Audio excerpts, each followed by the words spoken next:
So it has armor or something. Okay. Because, like, I definitely, like, got armored, or, like, he armored through one of, like, my Crom things, and I'm like, that was weird.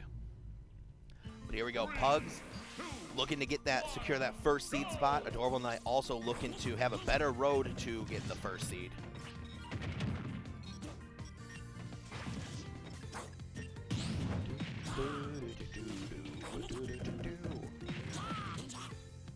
Now, I don't know if there's any Game & Watches over in West Michigan that do, like, are, like, of, like, relatively high skill. So this is definitely going to be an interesting thing. See if, how Adorable Knight kind of, like, handles Pugs. Oh.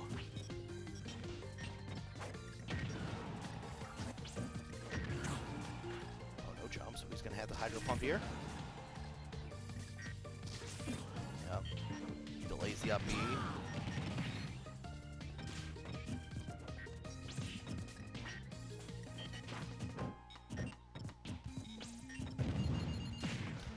Ooh. Oh my god, that was so scary. Because, like, sometimes the way Pugs drifts, it's just like, you just don't know if he's actually, like, going to just go in for, like, to try and hit you or something and push button. But Pugs takes that first stock, goes for the down throw, gets an air. Probably needs a little bit more percent before he can probably go for like a down throw 9, because Greninja is a fast faller. Double nair, goes for a back air, not going to get anything. Tries to drop the bomb, but not going to work. Utilizing that the invincibility frames of up B to kind of just like bypass Hydro Pump. Oh, good mash. That's the one thing I like in my set against Pugs. Like, I am awful at mashing, and I know it. Ooh. Oh wow, that was like a leap of faith almost moment. Just like, I need to make this. Back throw? No, I'm going for up throw. I was like, maybe back throw just to go for like some type of stage position here.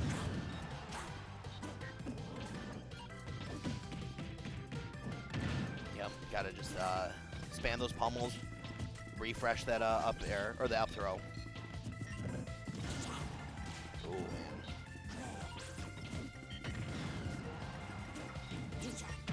Oh my goodness.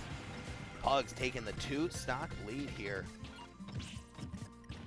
Now he's fuming, man. You can see. All right, that's going to be it, though. Getting him out of here. Quick throw up. Boom, boom. Your game launch? So good. Like, I'm so glad. Like, I had this feeling from, like, the start of this game that I'm like, Game Watch is severely good. Like, he doesn't look like he's good, but, like, I think the character is freaking good. And I'm glad that, like, Meister is, like, bringing, like, showing, like, the real potential of Game & Watch. And I'm glad, like, he's also inspiring a lot of other Game Watches to kind of, like, do, like, show and, like, kind of, like, show up. Game Watch is so zany. Back throw, yeah, I'm just going to throw him off stage. Alright. Oh, good catch with the water shuriken. Oh. Yep. Kind of like in these panicky situations, I've noticed that like Pugs really favors going for like smash attacks or like some type of like safe option. Hit. And that's it. Pugs takes game number 1 over Adorable Knight. Now I wonder if Adorable Knight's gonna like switch it up. I know he's got the Luigi. We've seen the Young Link before. So we'll see. We gotta see if what's gonna happen here for the boy. Oh, look who's decided to do some commentary here. Coming in for game number 2 in the second to last match of this pool. That's good to know. Yep, Pugs is up 1-0. Okay. Over Adorable Knight. Okay. I don't know if you know who Pugs is, but he's a new Game & Watch on the streets. Good. To my knowledge, his first tournament he ever attended was Smash Metro 2 last Saturday, where he got 9th place. And then he went to Smash Rush later that same day and ended up at like 9th or 13th as well. So this guy's got like, this dude's pretty good. Yeah, and I mean, did he beat Adorable Knight's Luigi or Greninja? Okay. Yeah, because I know Adorable Knight's been going Greninja more often than I think he's effectively a Game & Watch, or a Greninja main with like a Luigi Young like secondary. Yeah. And I feel like fighting against Game & Watch for Greninja is just frustrating because I imagine every time he goes for that Nair, there's going to be an up B out of shield waiting for him. Yeah. And I mean, that's what all Game Watch is trying to do, right? They just like, to safety I go. I need that emergency eject button. Yep. And for Greninja, they like to approach from the air a lot, get those fairs and Nairs to combo like that right there, and sure enough, up B out of shield. Yeah. And it what's kind of rough is that I don't believe there are any like Game & Watches over in West Michigan, to be honest. So like this is a very foreign matchup to Adorable Knight in many aspects. Yeah, and that's one of the frustrating things about Ultimate. It's like no character is truly unviable, so you at least have to have a basic grasp of knowledge of their matchup. So yeah, if you don't have a character in your region, you've got to be practicing against them whenever they show up. Definitely. And like especially against Game Watch, I've already played Pugs. I lost 2-1 to the guy, and it really comes down to like when you're playing Game Watch, you really just want to kind of like play like a weird in and out style against him. You want to like try and like go in, but that you want to go in because you want to like bait him into doing some type of attack option. Right. Because like if Game Watch is above you, he wants it down air. Yeah, most likely. If Game Watch is in shield, you know he's gonna up E, so it's like you go in and like kind of like do like a faux attack strat, and then he just up E's out of shield because like it's his panic button. Yep. Yeah, right now Adorable Knight is really struggling to find a way to get this kill. Yeah, but I mean right now if he lands the grab, definitely gonna get the kill with up throw. He's got a decent amount of rage. Game Watch a light featherweight, so he's definitely going to die. Ooh. Gets the shadow sneak and sneaks that first kill. Now this is gonna be important because like one thing I noticed is that like Pug and now that he gets a kill, is like Pugs when he's at like a deficit and he's forced to be on the true approach. That's kind of where I've noticed that this guy has like a slight struggle. Yeah, and honestly, that might be Game & Watch in general because a lot of his moves work better in defensive situations. Like you see how that fair just creates a wall in front of him, but it's not really fast moving. So if you force Game & Watch to be on the offensive, he definitely does struggle in matchups. So that may be where Pugs is having that issue. Yep.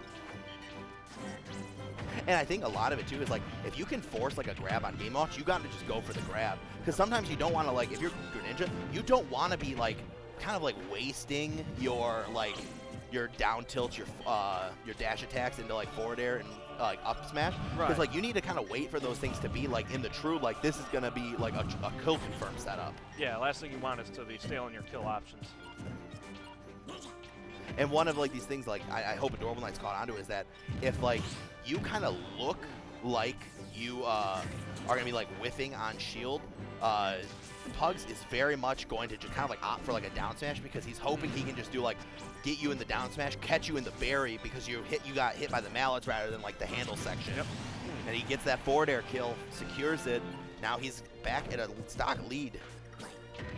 And this is really going to be on Pugs to find some way to even it up. He was doing a really good job edgeguarding Adorable Knight, but the one instant he let him back on stage, that's where Adorable Knight capitalized.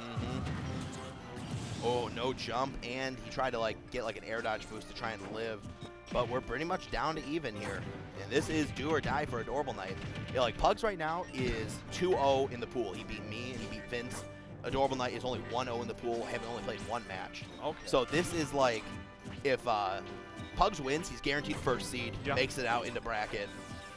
If Adorable Knight makes it like if Adorable Knight wins, Pugs drops down to 2-1, and Pugs' life or death in this pool kind of depends on how like I do against Adorable Knight. You got this. We'll see because like I don't know what they're doing for the matchup, like for what happens, like in terms of if they're doing games or if they're doing head-to-head. Yeah, if it's head-to-head or like which one comes first, head-to-head or game wins. I think it's game wins on Smash GG. Okay.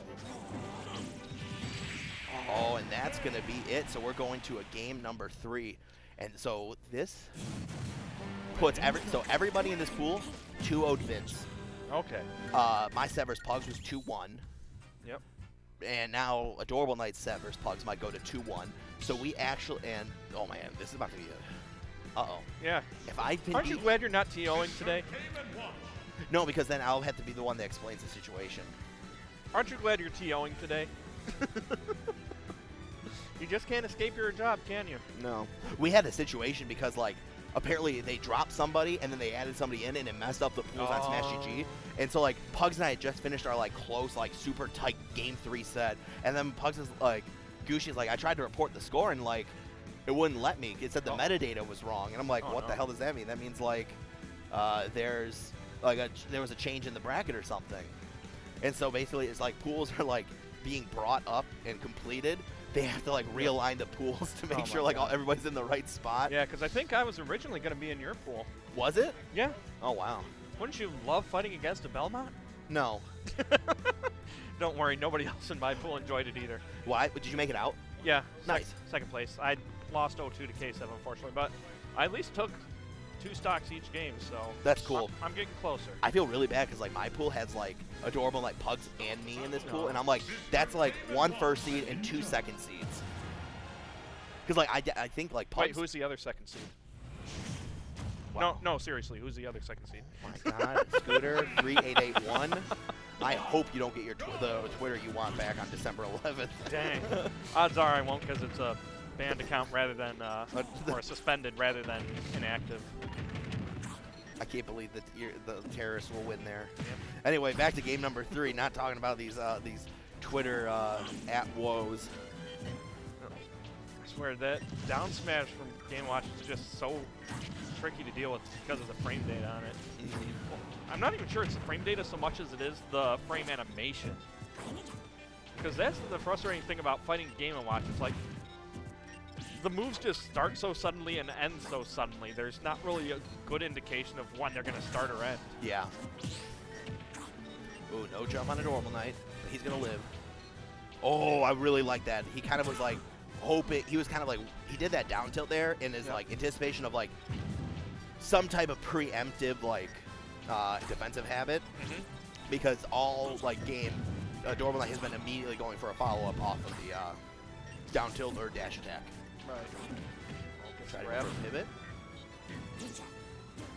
Yeah, Pug seems more than content to just keep throwing Adorable Knight off the stage, and this dash attack is definitely showing why. Yeah, and one thing that like I've noticed is that Adorable Knight's really good at kind of like quickly recognizing the pattern that Pugs is throwing out for these like dash attacks on like the edge guard situation. Yep. And that's really what you need to do against that, especially when you don't have an up B with a hitbox, because there's no disjoint to keep him safe. Oh man. I'm just giving up stage control here. See if it's not gonna go for up throw either. Out of range for the throw combos. He tried to cheat. He tried to chip that shit hard. And the forward tilt, and that's what you can kind of tell it. Normal, it's like, ugh, great. And just answers right back with the respawn fair. We are back to even stocks.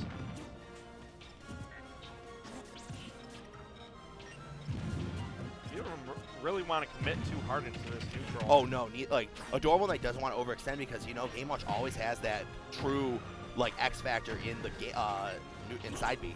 Like he hasn't gone for it much this set, so like Adorable Knight's kind of like dancing around like hoping that like you doesn't accidentally fall into like a down throw side B. There we go, gets the combo out of the dash attack, but still not enough to get him good stage control here. Yeah, at this point, Adorable Knight is just very content to kind of like nickel and diming Pugs as much as possible. Yep. Oh, good DI. That was like a really one of those weird awkward hits of like the up smash, and you're just like, ooh, if I was not if I like had half-assed that DI, like I was probably dead. Yep. And for Game & Watch, the down airs really is only a good option for getting out of the way of trouble, but for Greninja, having that up smash be able to hit sideways makes it risky to try and use that down air to get back onto the stage safely. Because all of his other aerials are relatively slow and only go upwards. Yep. Well, aside from fair, but that's relatively slow. No jump. Forced to air dodge in early. Goes really low for that.